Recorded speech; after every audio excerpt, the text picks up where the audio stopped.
पश्चिम बंगालची जी आज रिझल्ट सकाळपासून जे पाहत आहे, ही जे निकाल आज आलेला आहे ही अपेक्षित पूर्ण देशाची महिलांना आणि बंगालवर प्रेम करणारे जे लोक होते पूर्ण देशामध्ये, की बंगाल हा आपला देशाचा एक भाग आहे आणि तो राज्य आपल्याकडे नेहमी राहायला पाहिजे आणि तेच आज बंगालची जनताने करून दाखवलेलं आहे।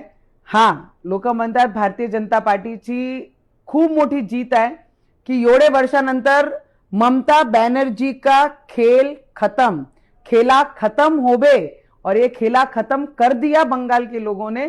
आणि याच पद्धतीने मी मनापासून आमचे देशाचे प्रधानमंत्री मोदीजींचं अभिनंदन करन। लोक म्हणतात मोदी है तो मुमकिन है आणि त्याच पद्धतीने आमचे देशाचे गृहमंत्री ज्यांनी एक स्ट्रॅटेजी बनवली आणि स्ट्रॅटेजी अनुसार त्यांनी इथे काम केला आणि त्याचा निकाल आज जनतानी पूर्ण देशाने पाहिलेला आहे।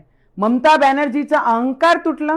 ममता बॅनर्जीचं ज्या पद्धतीने महिलांची सुरक्षाबद्दल जे हलगर्जीपणा होता, जे त्यांना निग्लेक्ट करत होती आणि जे अत्याचार करणारे लोक त्यांना सपोर्ट करत होती, आज या सगळे विषय संपलं।